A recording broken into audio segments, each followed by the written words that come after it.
Welcome everybody. We've got a great panel today to talk about wildfires, a terrible affliction in Manhattan. It's funny because just a couple of weeks ago I gave a talk at the RIMS conference in Boston about hurricanes. So we're talking about hurricanes in New England and wildfires in Manhattan, but let that just be a reflection of, well, I guess two things. One, the centers of commerce that our great cities are, and the reality that our clients and our companies that we work for have exposures that are exposed to these things because we have terrific business footprints that are all over the country. And two, we live in a crazy changing time where the affliction, the natural disasters that used to be geolocated in small little parts of the country are getting bigger and meaner and more common. And so we sadly are having to deal with these problems more often and in new places than we used to. So hopefully you're going to enjoy the presentation we have today. I want to thank Lori and the New York RIMS chapter for co-hosting this with Anderson Kill. We just moved into this building a couple of months ago, and we're thrilled to have this space, which we think is a terrific gathering place. So welcome everybody online.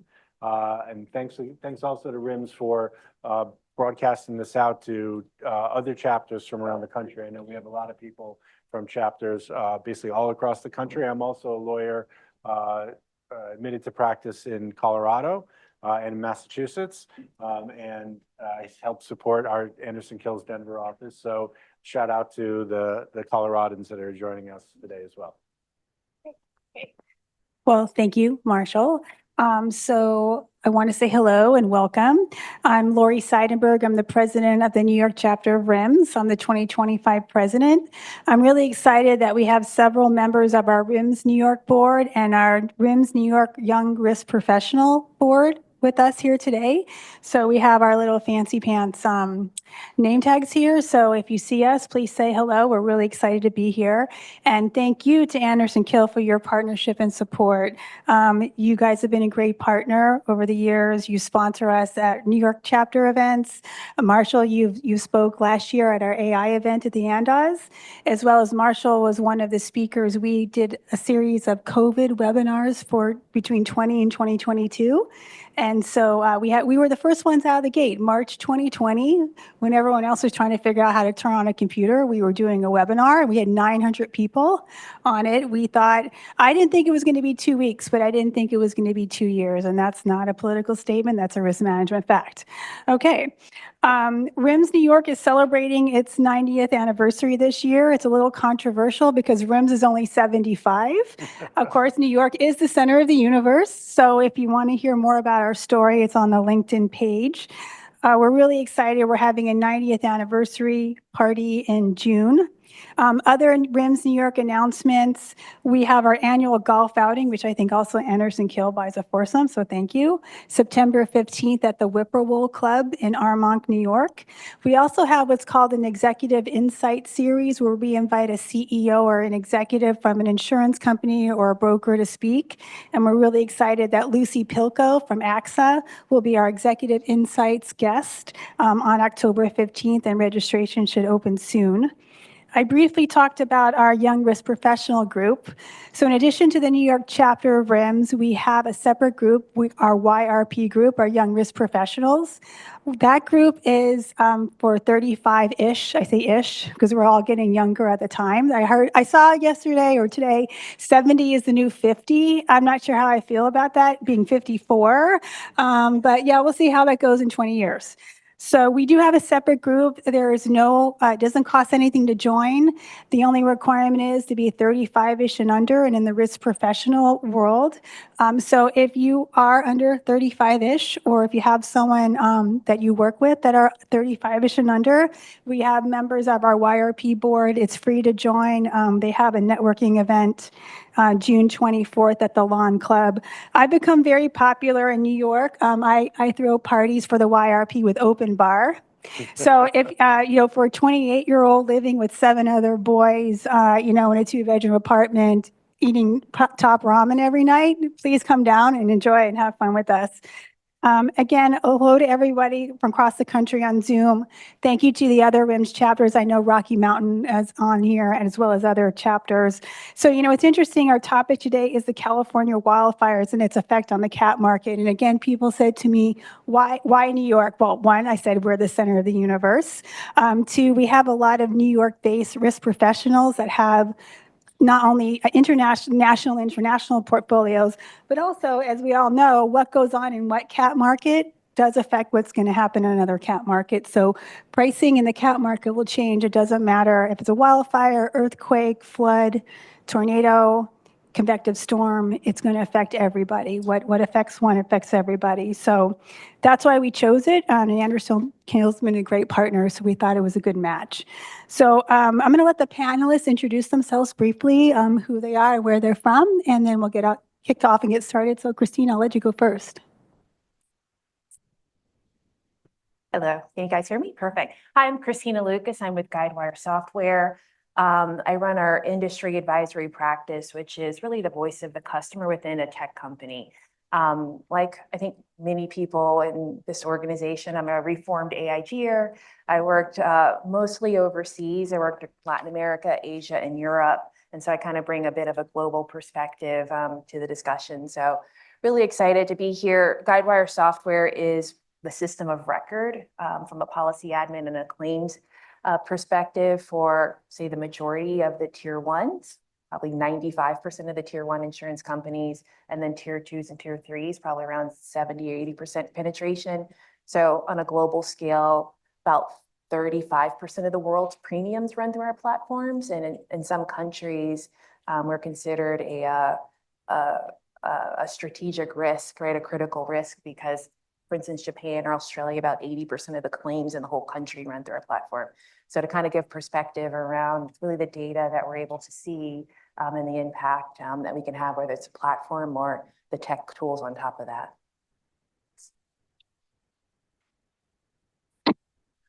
Hello, my name is Dennis Manning. I'm with Willis, and I am a part of the National Property Claims Advocacy Group. There's about 8 of us throughout the country, and we advocate for our clients on property claims. So real important nowadays for a few reasons, as Marshall talked about at the beginning. Frequency and severity of events have been increasing for 10, 15 years. Everyone sees it, the hurricane season, the wildfires, as we're here to talk about. Tornado season, it's getting bad. And on top of that, commercial property programs, the policies are getting very complex. The programs, many of them are shared and layered, where 10, 15 years ago, you had one carrier, maybe 2 participate in the program. Now you see programs with 10, 15, 20 different carriers sharing in a program. That adds complexity, and then add in that a lot of those policies may have non-concurrencies, different terms, different conditions that you have to sort through. So advocating on property claims is for the clients is really, really important to maximize the benefits of the policy. There's just a lot of coverages in there, some of them hidden, if you will, some of them not very clear. So it keeps us busy, and the wildfires was no exception. I'm Marshall Galinsky. I'm a partner at Anderson Kill. I've been doing this. We represent policyholders, for those of you who aren't familiar, policyholders and only policyholders in complex insurance recovery matters. I've been doing this for something like 35-ish years. It's really 30-ish years.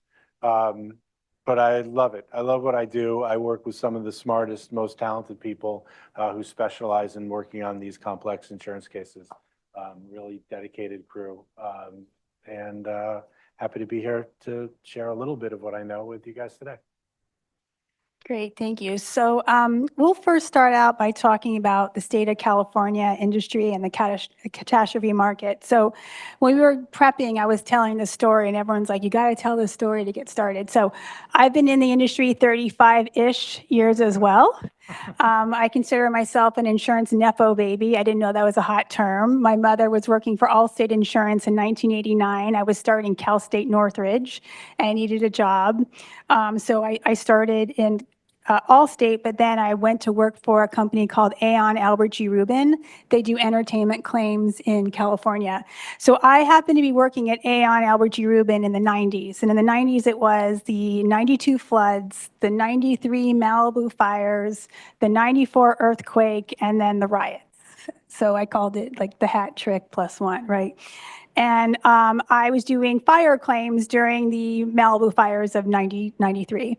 And so we insured celebrities. And so one day I'm sitting at my desk and a check from the California Fair Plan crosses my desk. And for those of you who don't know, it's the insurer of last resort. So if you're in the brush fire area, you can't get you can't get fire coverage. You go to the California Fair Plan, then you buy your fire coverage, and then you buy a DIC policy, and it's called a wrap. So I'm sitting there one day, and I open up this check, and it's a $14 million check made out to Farrah Fawcett. I'm like, oh my God. I wish I had a camera phone. I would have been selfie, $14 million. But the point is, I think that I got that check within 3 weeks of the Malibu fires because they knew her house was more than 14 million. California Fair Plan is an actual cash value policy. And they said, well, you know what? Her house burnt down. This is an easy peasy claim. Why should we put anybody on it? And they issued a check. And we talked about like that would never happen in this day and age. It's very clear wildfire is wildfire, no proximate cause, no issues.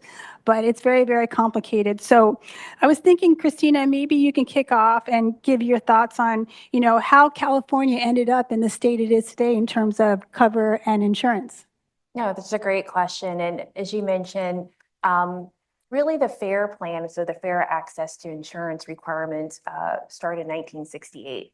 So there were occasional wildfires, and it was really the insurer of last resort. It wasn't expected to be a kind of the carrier or the insurer for the majority of Californians.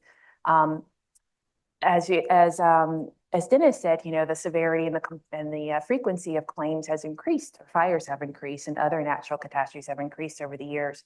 So in 1988, California voted in Proposition 103, and that's kind of been the tipping point that we refer to around the FAIR Plan.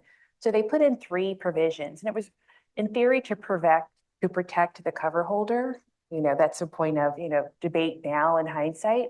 But there are 3 provisions. So one, an insurance company couldn't raise premiums without pre-approval, which is fine, but the Department of Insurance is very slow, and it could take years to get a rate increase. The second is that they could not use any predictive modeling when they were modeling to understand kind of what the risk was. And 3, they couldn't actually use current climate data. So if you know there's wildfires going on, you can't use that data, or a high risk area, you couldn't use data. So you could only use historical loss data. So as you look at carriers who are in the state of California, they know that the frequency and the severity are increasing. They're not able to kind of take that pattern or the predictions going forward. And they really can't operate, whether that's in a profitable or even a solvent manner in the state of California, because the rate increases weren't keeping up with the severity of the losses. So it became a perfect storm with carriers exiting, and then more and more homeowners in California going on FAIR Plan, which wasn't the original intent of that. So you end up with kind of the perfect storm of everybody's exiting the market because the approval process, the regulatory approval process was too slow, leaving the homeowners exposed. I mean, very similar to Florida, where everyone With ends up with citizens. And that's just these carriers of last resort were never intended to be the insurer. And just everyone ended up in the bucket. I meant to say too, this is meant to be interactive. So if you have any questions or comments while we go, please raise your hand and stop us. So I think next we were going to talk about the anatomy of a wildfire claim, and we'll see if this works. Oh, hey, it does work. So I thought Dennis could kind of walk us through this and the different buckets and the different fancy pants. Yeah, but Ovals? buckets is my favorite term when I'm working with clients. Try to simplify things and just make them really straightforward. Usually, say there's 3 buckets to a claim: building damage, the real property, the contents inside, and then the resulting business interruption. This one, the California wildfires, more complex in a sense, but not really. You do have the added, and on the top of the slide there, the fire happens, but even before the fire happens, some policies have coverage for evacuation expense if a loss is imminent. Preservation of property, if you were talking about, Florida, as Laurie said, boarding up windows, sandbags, et cetera. Again, if the fire is imminent for your location. So you have those coverages, and then you have a actual physical damage to your building. It burns down. There's smoke damage, which we can talk about a little further with some of the decisions or stories coming out of Florida. So you have the physical damage, which was one of my buckets, and the resulting business interruption. Your building's destroyed, your business is down. How do you recover? Extra expense, business interruption, et cetera. But then the commercial policies have what I refer to as non-physical damage coverage extensions. There's things such as ingress egress coverage. You're unable to get to your property because of damage somewhere within a certain amount of miles. You have to really pay attention to the policy terms. Sometimes it's 1 mile, 5 miles. I've seen 10 miles. So you're unable to access your property. You lose business because of that. Civil authority, civil or military authority. You're unable to access your property because you're not allowed to. Again, terms of the policy, important distance limitations. There's usually a time limit of 30 days or 60 days, how long you would have cover for that. There's a little bit more complex coverage, contingent BI, contingent business interruption loss. You don't necessarily sustain damage, but one of your customers or suppliers, they have damage, affects your business. There's coverage for that.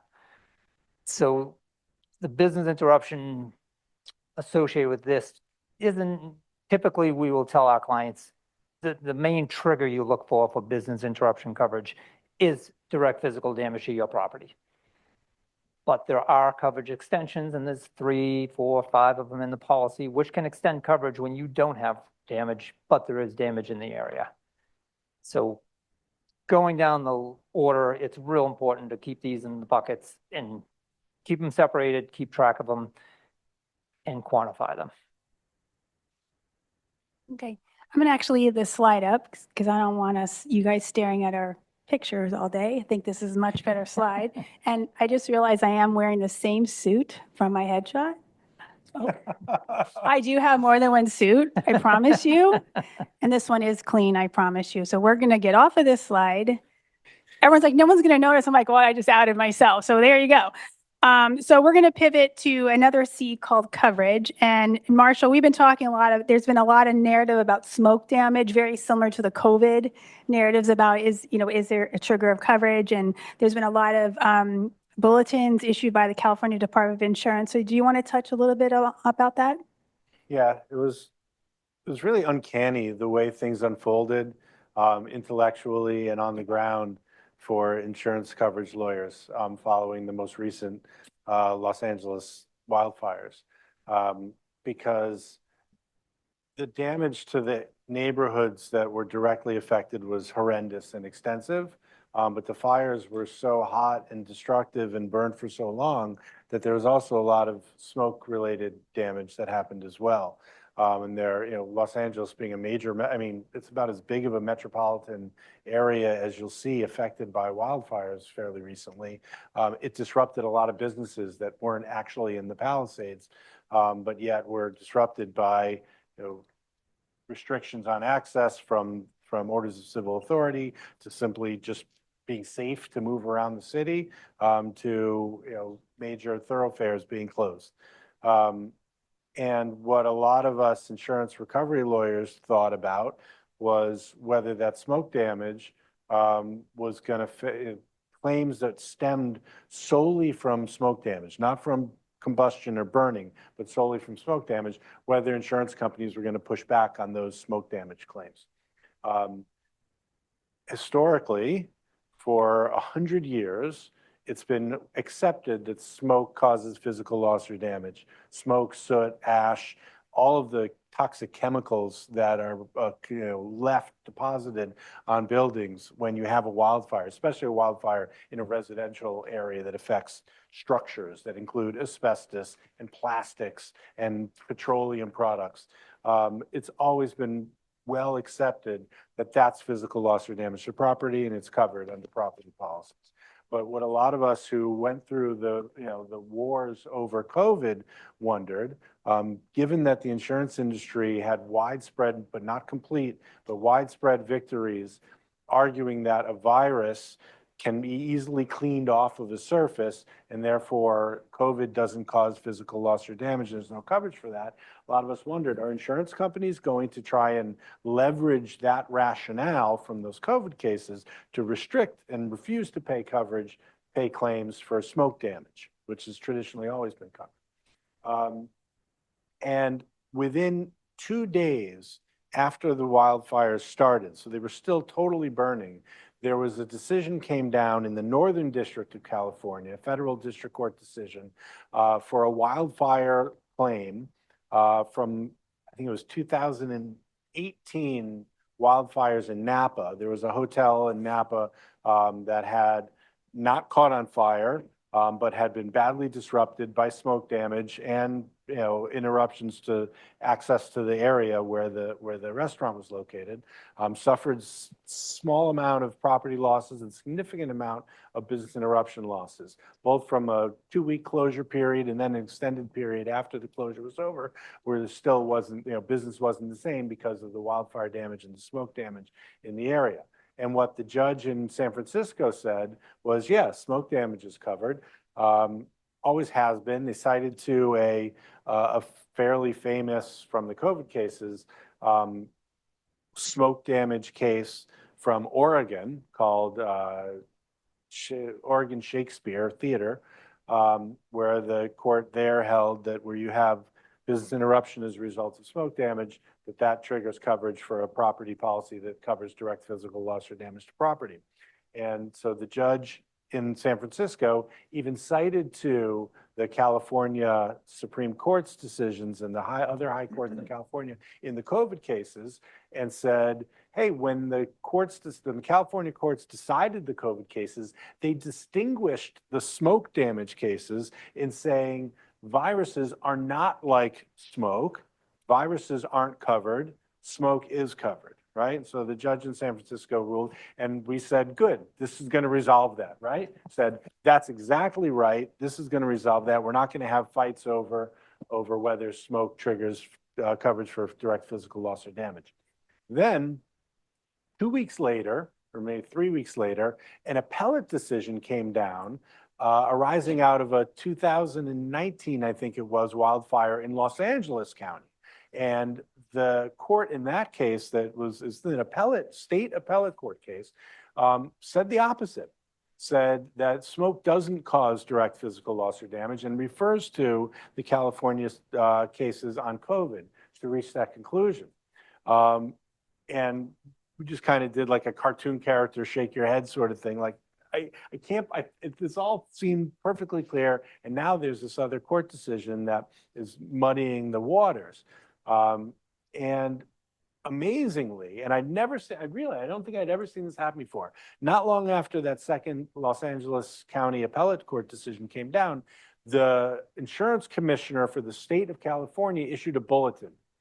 And what he said in that bulletin was, pay no attention to that Los Angeles County appellate court decision. That decision it applies to the specific facts of that case, and make no mistake, it is not true that there is no coverage for smoke damage as a matter of law. That case, and the facts of that case are kind of unique. It was a case where, it was a homeowner's case, where there was, the fire was maybe got to within a half a mile or so of the homeowner's property. Did cause smoke, a lot of smoke in the area. The homeowner put in a claim. The insurance company sent out technicians to evaluate the house. They assessed whether the smoke needed to be cleaned up. They said, yeah, it's probably cost about $4,000 to clean up the smoke.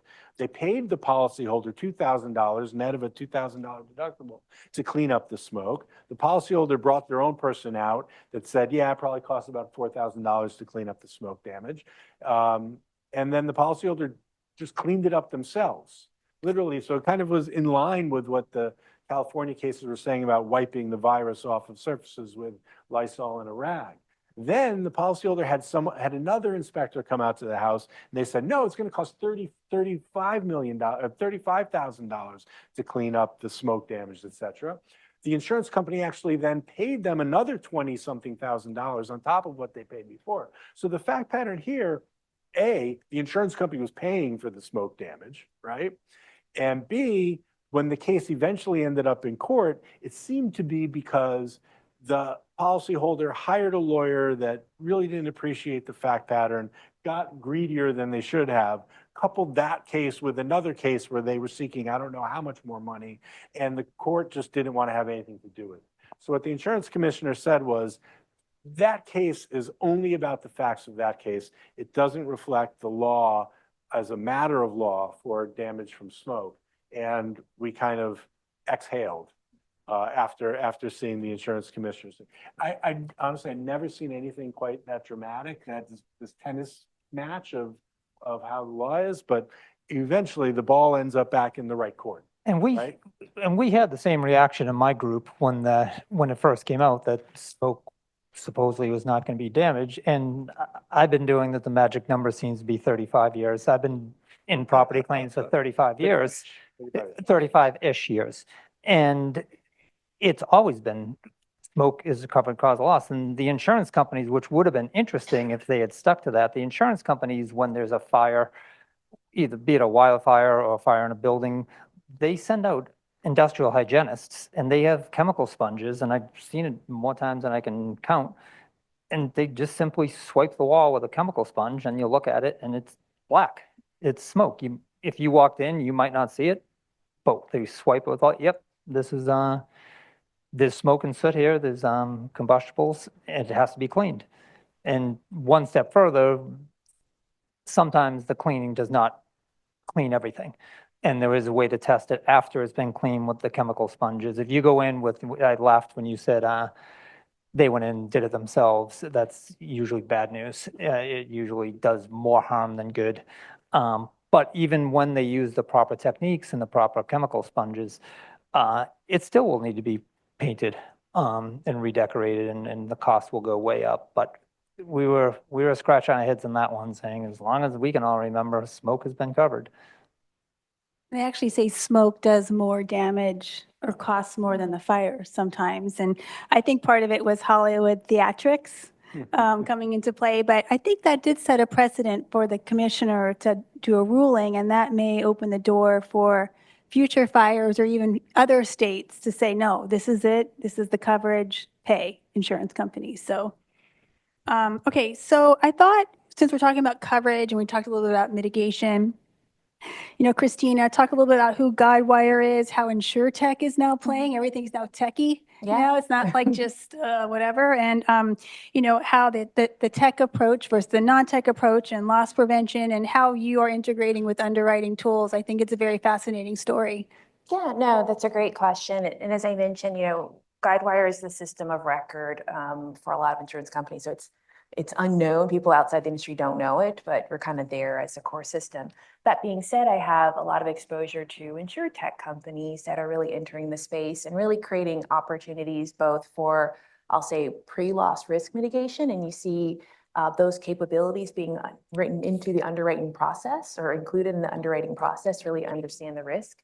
And then you also see InsurTech playing a role in the post-loss space. You know, so it's interesting because yes, there's a company, if I think about some of the tools that are available right now, one, you often see geospatial kind of aerial drone footage. It's being used to look at a site. One of the companies that's really leading the way in that space is called Nearmap. They're actually an Australian company that acquired a US company called Betterview. And I had a call with them yesterday. And when they're hired by insurance companies to kind of scan an area, as part of their contract, they do 3 zone footage views a year So they kind of schedule them out. So they have a baseline of a good day. And then if something happens, there's a bad day. So they actually, for LA, their day was January the 1st this year.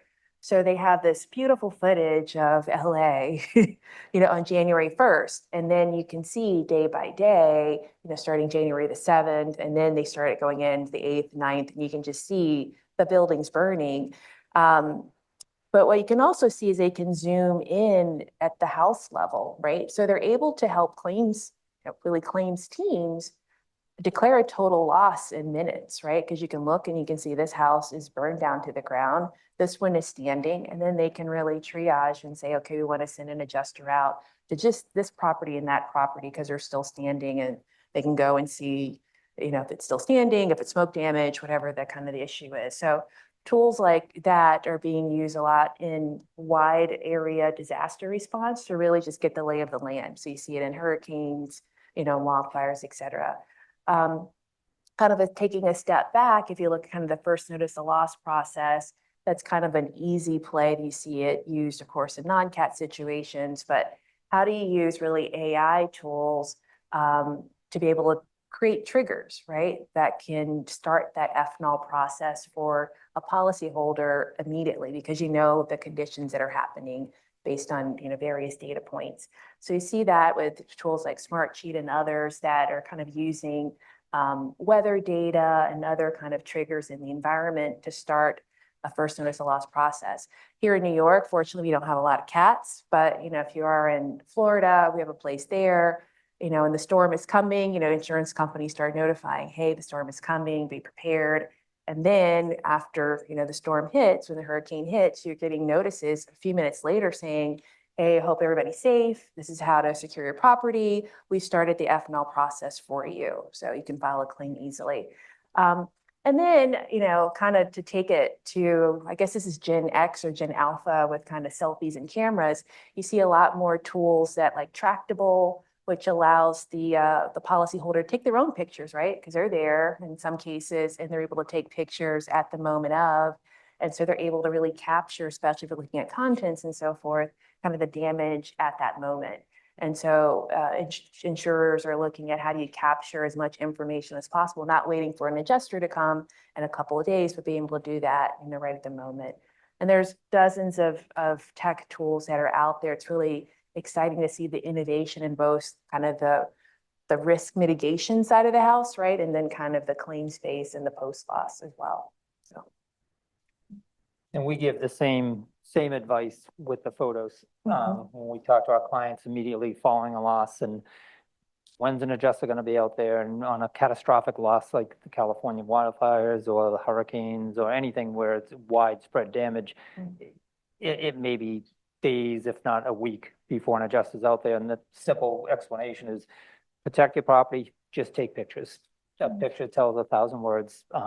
Whatever's damaged, snap 100 photos and never can go wrong doing that.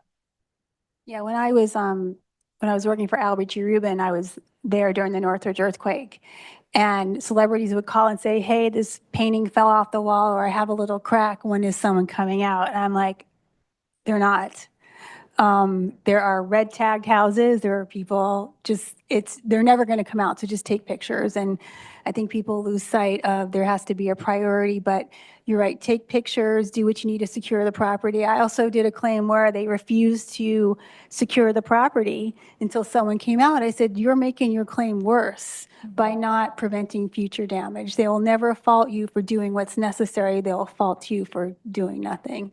So that's And it's a policy condition. It's a policy condition. So we talked a little bit about coverage. So Dennis, can you share any experiences, positive or negative, with the claims that we've seen at Willis in terms of cover, or has it been pretty straightforward? It's been pretty straightforward. We didn't have nearly the volume of claims we anticipated. We had a lot of, as the fires were happening, a lot of calls and what if the fire is approaching, if it jumps this highway, we're in trouble, and it didn't happen. So a lot of what we dealt with and for 2 or 3 weeks as the fires were burning, never really materialized into claims, but the ones that did, a few things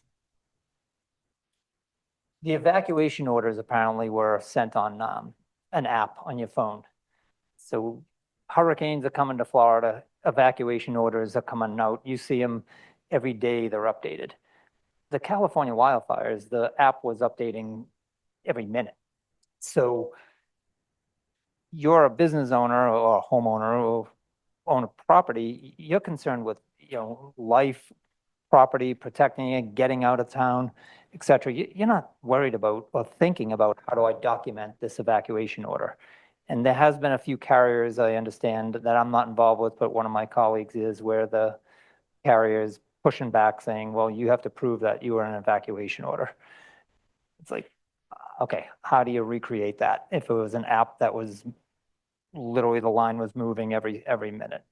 I'm sure they'll get over that, but things of that nature. The distance requirement I mentioned before on the ingress egress and the civil authority. On the ingress egress, there has to be, let's use 5 miles. Every policy is different with the requirements, but there has to be physical damage to other property within 5 miles of your location that's damaged, which prevents access to your location. So the question has come up, there was evacuations all over the place. Was it because of just an evacuation order?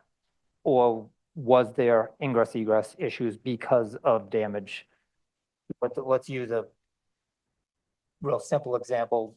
Ingress egress, there's a bridge, the bridge gets destroyed, Baltimore Bridge, barge hits it. There's no access to your location. That's ingress egress.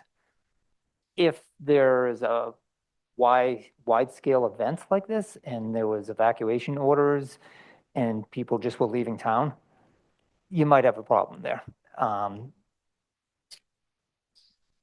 Finding coverage under the ingress egress. Same idea with the civil authority. Civil authority does not allow you in. Are they not allowing you in because of potential danger, because the winds might shift, because the fire is approaching, or are they not letting you in because there's a high-rise building that burnt and fell over and they're not letting anyone past that point? So when you have the non-physical damage BI extensions, there's hurdles to get over on all of those. Those are main stumbling points we've been seeing. And I would say, prior to Willis, I was really more on the risk management client side. And someone who lived in Southern California, what made the event so much more tragic was Santa Ana's, right? You can have something burning here and the wind can blow and New Jersey could be on fire. I'm just trying to put things in perspective of people who are not in California. I mean, when Santa Ana winds are blowing 100 miles an hour and you take a little ember and it hits a dry brush or a palm tree or even wood shake roofs. Yes, there are still wood shake roofs in Southern California. How can you have an evacuation order, right, if the wind is just carrying it? And that was the problem with the firefighters, was they couldn't get to all the places and it was so windy that the helicopters couldn't go up. So I'm curious down the line if insurance companies start saying, well, if the fire department just would have got out there faster, or if you would have had more brush clearance, or, insurance companies always find a way to get out of, paying one way or another, or to reduce their losses. So I think there'll be a lot more conversation down the road about what is an evacuation order, and do you wait, and, very similar to, I hate to say September 11th, are you going to sit around and wait for someone to get out, or are you just going to protect your family and get out? So it's a slippery slope, I think. It is. And in the coverages which I mentioned, evacuation prior to the loss happening, preservation of property, the language in the policy usually states that damage must be imminent, and define imminent. It's about to happen. Would there be a situation where you evacuated, it was imminent, and then the fire didn't jump that highway? And can the insurance company push back and say, well, it wasn't imminent, nothing happened? Meanwhile, businesses are suffering business interruption loss because people can't get in because the police are down on Pacific Coast Highway saying you can't get up there. So there's a lot of issues there. So we'll move quickly, or not quickly, but we'll move on. Any question? I'm going to take a pause. Any questions or comments so far? Okay. So I think like with technology, helping, there's also the flip side of technology hurting. So you're mentioning we can use pictures to quickly evaluate a claim and then pay out really fast. But now we have Gen AI creating false pictures. That's kind of trending out there as well. So wondering if you've seen that across the legal landscape side, as well as what are the mitigation strategies that would be recommended in those cases. So the question was on for the Zoom about tech and AI. You want to talk about claims or cover, or? You can talk about litigation. I don't know about lawsuits. I mean, you can make a picture of your car damaged or your house with the roof, off. There's an app for that as well, to go and say, does this picture look false, right? And to be able to kind of reverse engineer the picture to see if it was a real picture or a fake picture. So there's technology that can, with a high degree of accuracy, detect the fakes. Now, I don't know, from a litigation perspective, I haven't heard anything around. I mean, it becomes something that your SIU or fraud unit would have to investigate, and I don't know, kind of the path after that. And on the clients that we work with, Yeah. they're extremely large, and it's a business relationship with the carriers, and a lot of times a long-standing one. They're not going to risk that for Something small. for something small. And with the clients that we have, their programs aren't small and the deductibles are not small. So when you're talking, $1 million deductibles, how do you create a picture through IA or what have you to show $2 million worth of damage? Yeah. Because when you have a claim of that magnitude that's in excess of $1 million deductible, the carriers are on it pretty quickly. So I would never expect to see something like that with the accounts that we work on.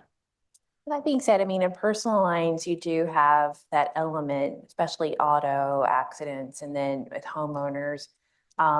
When you look at insurance companies that are really exploring the use of Gen AI, especially on the claim side, the fraud piece is the use case that most of them are leading with, right? Because can you detect anomalies, patterns, falsified information? And that's the area that most insurance companies, if they're investing in Gen AI themselves, like the use case that they're using first is the fraud detection. On a homeowner's level. On the personal line side, on homeowners and auto, yeah. And you mentioned the artwork earlier. The artwork is a crack in the frame or something. My Picasso disappeared and that kind of thing. So, yeah, that's a good question. Yeah. All right. Any other questions? We're going to move on to our final C, and that was claims, our favorite topic. So Christina, I think it'd be good to talk a little bit about some processes. We talked about buckets up here.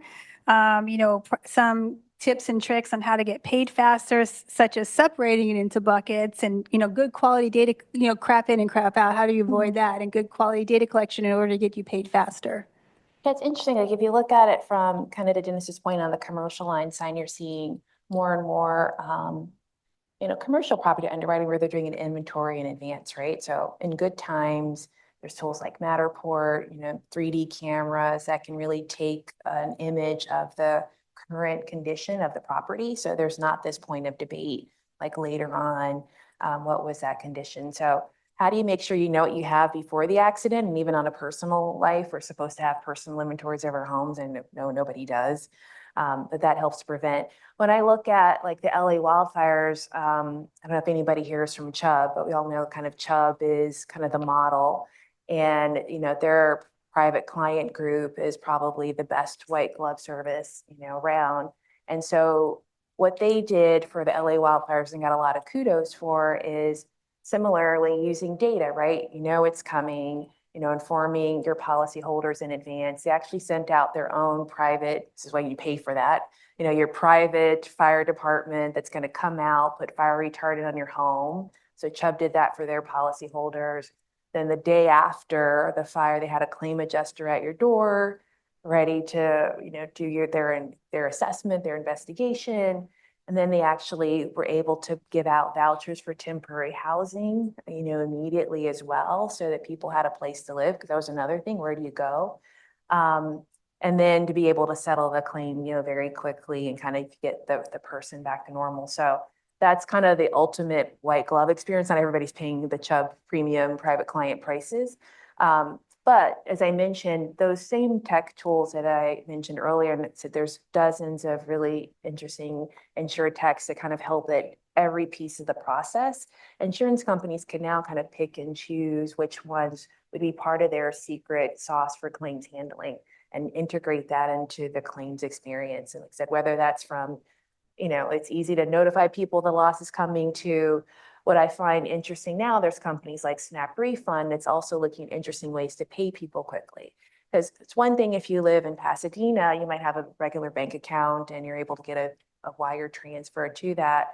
But if you kind of look at the other side of LA, like Altadena, people may not have a bank account. And so how do you help those people also get a check or get payment quickly into their bank account through alternative methods like Zelle or Venmo or some other kind of payment channels? So it's really looking at who is whether it's commercial or personal, and then personal, if it's high net worth, kind of an average, citizen.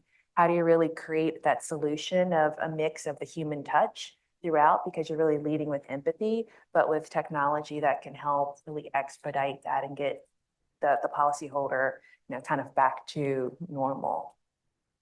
And don't leave your inventory of your fire damage in your house to get burnt out. No, it's the little things you think about, like, a lot of, I was reading about how, like, in the West Side Pavilion, they set up shop and people needed their IDs, they needed their driver's license, they needed their social security numbers, they had their cars they needed rides to their jobs, they need showers. So it's the little things. So, so Dennis, any best claims practices you want to share? When you talk about the wildfire, it's still a claim. It's still a physical, let's put aside for now, the non-physical damage coverages on the BI side. But you're still, the term I used before, separating the damages into buckets. And when you have a large loss, you're going to need the right people. Building consultant, your contractor, your building engineer, facility department, the adjuster is going to have their own consultants. They're going to have consulting and engineers. They're going to have building consultants to scope the loss and quantify the loss. The policyholder really needs the same. When you're talking about a significant loss, they need someone working on their behalf to agree with the scope and work through differences with the insurance carrier's representatives. Typically, the physical damage, the damage to the building, the damage to the contents, those are relatively speaking, should be the easier parts of the claim. The part of the claim that's going to drag on the longest is going to be the business interruption loss. It can go on, policies usually have a time period, 12 months worth of coverage, 24 months worth of coverage, or sometimes it's not a time limit, it's just the most reasonable time to repair the building and get your operation back to the way it was. But that portion of the claim, the carrier, the adjusters, they're going to retain a forensic accountant. We find it really, really important to have a forensic accountant working on the policyholder's behalf. Marshall and I talked about it earlier. These BI claims and extra expense claims can get really complicated really quickly. You have, partial operations, you have, different branches in different parts of the country, outsourcing, purchasing replacement product from other distributors as an extra expense to mitigate your loss. So having a qualified forensic accountant and most of the ones that work on the policyholder's behalf, they started their career on the carrier side. So they understand the way the carrier and their forensic accountants are going to be evaluating the damages. They're going to look they're going to know the questions they're going to ask. So having a forensic accountant working on your side and maximizing their loss under the terms and conditions of the policy is really important, because those, and I've had plenty of claims in the past where the PD, the property damage portion of the claim may be wrapped up in, a year and a half, 2 years, and it's 4 or 5 years later and you're still working on the business interruption portion of the claim. They can go that long. So just tracking everything from minute one. And the advice I always give is, when you get questions, is this covered? Should I submit this? My general answer is yes. Submit everything, track everything, submit everything. We'll tell you, we're not going to advocate for something that's not covered. That's not our job. So, but track everything so we can sit down with you, go through line by line, and tell you, yes, yes, yes. Nah, you're going to have a hard time with this one. Oh, no, this cost is a hard no. So tracking everything from minute one, separating into simple buckets, building, contents, business interruption, extra expense, and having the proper people working on your behalf is, and that's, if that's a wildfire claim, it's really no different than a hurricane claim or a one-off fire at a factory or a hotel loss. It's the same principle, documenting and quantifying. Yeah, and so I think, Marshall, from your perspective, any best practices from your lens, and, when should somebody engage counsel to challenge policy cover? Yeah, if you were to hear about cases that I've worked on, it's probably because it was fought out in court for 2 or 3 years, right? And same with most of my partners. And I think we're well known for litigating complex and hotly disputed insurance cases. But the reality is, most of the cases that I work on never end up in court. And so I think, to pick up on what a very important aspect of what Dennis was saying, is that having people on your team that know how insurance companies work and know how to get to yes is really valuable. Really valuable. So what are the skill sets that you need? You need someone who understands what the policy says and how the policy works. You have to have someone who knows how to approach a claim in ways to maximize the policyholder's recovery, but is able to work hand in hand with the insurance company's personnel in a way that is respectful and diligent and professional and trusting.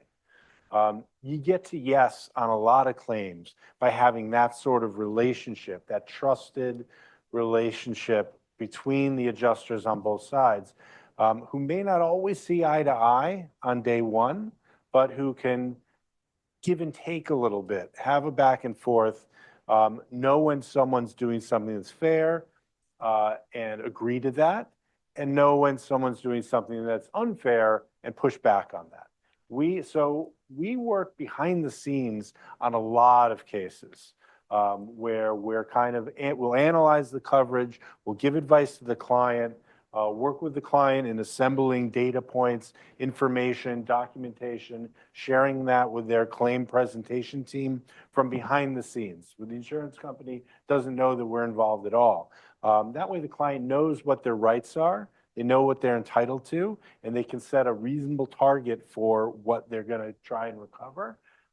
And know that when the insurance company is coming up way short, that it's appropriate to push harder, right? And to find a way to do it with personnel and with style that is appropriate, right? And not unduly aggressive. That way, and you make a record of this all along the way. A lot of us in this room probably dealt with difficult insurance companies and complicated claims, where it feels like after the 4th or 5th or 6th month, and you've got the 5th iteration of a list of 25 questions from the insurance company that are asking the same questions over and over again, you've made a record that shows you're being fair and diligent, and the insurance company's being unnecessarily difficult or engaged in delay tactics. When you have that sort of record and you've built it up over a reasonable period of time, then you turn to your attorneys, your coverage lawyers, and say, draft up a complaint. right? And you've made a record that's going to enhance your probability of success if you have to go to court. But usually what I try to do for clients, and I think they appreciate this, is to develop a strategy and execute on a strategy that's designed to avoid going to court. And if you do that well, you're more often than not going to walk away happier without having to pay lawyers a ton of money and having to wait 3 years to get a lawsuit finished. And if you end up having to go to court, you're going to be better positioned to succeed there and maybe even get extra contractual damages as well. So in your opinion, when do claims just go south, where it's just like, okay, you spend months, years, and then you end up in court? What do you think the number one reason is? I'd say there's two reasons. Two reasons? They interact. One is just too many zeros. There's too much money at stake, and there's just too much value. In America, unlike in England, if you have a $100 million insurance claim, and you've got some argument to the insurance company, you've got some argument that maybe you've got a 20% chance of winning this argument. But if you win this argument, you're going to save $50 million, right? That's $50 million worth of incentive to just make the argument and see what happens. And chances are you make the argument and the policyholder's left there to say, well, I've got a 20% chance of losing this argument. I shouldn't have to go down this road. But with a 20% chance of losing the argument, you know what? I'm going to take a $10 million haircut. I'm going to put this thing to bed. So what's happened? The insurance company presents an argument that they shouldn't, and they just save $10 million, right? And there's no penalty for that in the United States, right? There's this old law review article from the Columbia Law Review from like the 1970s by a law professor named Farnsworth, which argued that, why does our system work this way? Why do we have a legal system that incentivizes people to breach their contract and rewards them for doing it? Well, the reality is we do, right? So I think zeros is one reason. And the second reason is just chemistry and personality. Sometimes you get an insurance adjuster that gets a bad feeling about a claim, gets their back up about it, and becomes difficult for reasons that are hard to predict and hard to understand. But it's personality, and sometimes you get a difficult adjuster. And I would add a third to that is having the first half of my career, I worked for insurance carriers, the second half for brokers. And as I get older and been around long, the good, well-respected adjusters who have been around a long, long time, they're all retiring. And it's a noticeable trend over the last 5, 6, 7 years of another good one gone. And when you start talking about the large losses that we deal with, you know who the adjusters are. They're very well known, the heads of all the claim departments for the carriers. They're involved. So everyone knows everyone when you get to a certain level, and not when you're talking about, run-of-the-mill $50,000 claims. Okay, they're handled by younger, inexperienced, relatively speaking, inexperienced claim handlers. But the talented group of adjusters and the ones who get it, who make concessions, who, reasonable people can disagree, they're retiring and they're going away. And the ones who are coming up in their place, they're not as talented, in my opinion. And we've been seeing this trend for a number of years. So I would add that to what you said. I don't know if you've been noticing the same thing. Yeah, I have. I got, shame on me that I've been around long enough that to be able to notice this. But yeah, I think it's been a steady change over the years. You get old heads that have a certain, that were raised and taught about how to adjust claims in the old school way, where it was still imbued with fairness, integrity, trying to do what was right. And I think there's just a gradual erosion of that mentality, where it feels more like a zero-sum game. My boss is going to be happy if I can pay out $100,000 less on this claim. And there's even been examples that we've learned of over the years where adjusters are incentivized in terms of their compensation to do that, which should never happen, but I think it kind of does sometimes. I mean, we talk about a talent crisis, so the talent crisis across the board, but I also would say this is a people business and it'll always be a people business, but you're getting the next gen that grew up behind screens and they're not used to interacting with people. So conflict resolution is not something that they're accustomed to and being with, having differences of opinions. So I think that's another thing where as part of RIMS New York, I spent a lot of time with the YRPs and generally we have a very talented group of young people coming to the industry, but there's just some people where they just don't know where to get started. They're afraid to ask a question and they just don't have the interaction skills because they spent their entire childhood. Now, now we're working with people that just grew up on a smartphone and behind a computer and started. And they're not trained. And they're not trained. They're not trained because I remember when my mom started to work for Allstate, they sent her to Chicago for 4 weeks. You don't get that kind of training anymore. And you're right, they are incentivized to cut costs and to bring things in under budget. Everything's about profit margin. I'll be a bit contrarian because I There you used go. to be on I was the hoping, claims. I saw you were dying to say something. And by the way, we didn't talk about any of this. This is live. Not, but just for a plug for claims adjusters, I came from the claims side as well. We're taught to pay what we're owed. And so if it's $1,000 difference, but we don't owe that, we don't just throw it over the line for peace, right? So on the claims side, we're supposed to pay what we owe. And if that is $5,000 and not $6,000, then we should stick to $5,000. It's leakage otherwise. So I'll just put that out there to wear my claims hat. And I completely agree with you. And my role as Is a you're the claim first. advocate is we don't push for anything. And again, as I mentioned, there's relationships at stake here. There's relationships with our brokers and the exactly. underwriters, with the client, the policyholder and the underwriters. And they're looking at renewals. Renewals, the property market is not in underwriting, but I just know from being around, it's been bad. It's been a really hard market for a long, long time. It's softening a little now from what I understand, but we don't push. If a claim's $1 million, we don't push for 1.1 or 1.2. We tell them upfront, we're gonna get you push for what you are owed. Because if it's not in the contract and you're not owed for it, you're not owed for it. And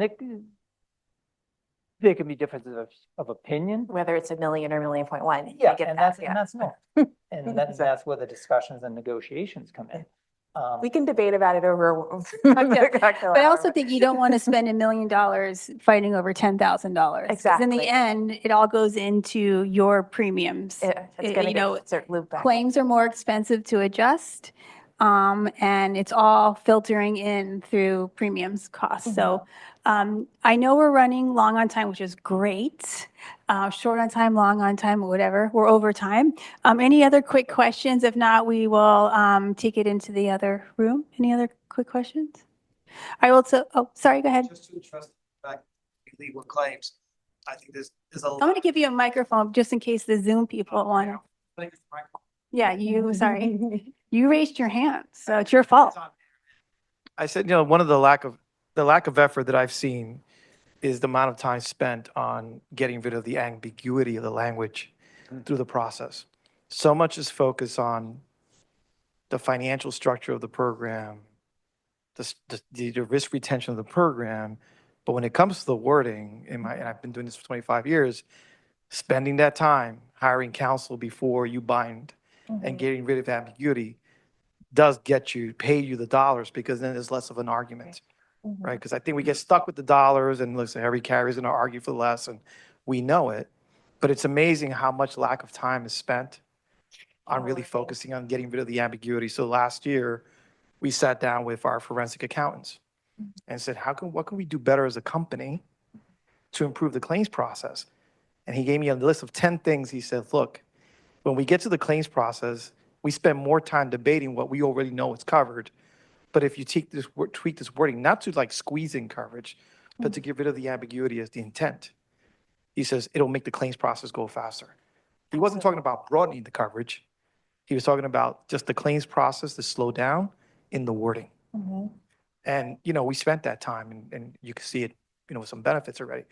But it's amazing how much we all talk about structure, financing and experience, but nobody talks about getting that up front ready, because then it pays out. On the legal side, let's work for this gentleman to go to work. But at the end of the day, he can do it on the front part of it, which is great, so. Thank And you. there's an app for that too. There's an app for that. There's an app for that. There's And an it's app for an opportunity, so talking about the wording, and you do see, some carriers trying to, like you said, really focus on how do you nail down the wording in advance. There's actually are some apps now that are out there, some insurtechs that help you refine the wording, because it could vary, the same word could vary by jurisdiction. If you're doing multinational, it could also vary. And so to help you kind of pressure test in these different jurisdictional scenarios, and even by line of business as well. So you're kind of getting the wording that you want to kind of limit the back and forth that you might have with counsel. So Well, I just want to thank. thank you. Thank you. Oh, no, Christina and Dennis and Marshall, thank you so much for joining us today. And thanks everyone for showing up. And thank you for Zoom. And you guys all soon. And we're in the other room if you're live. If you're home, haha.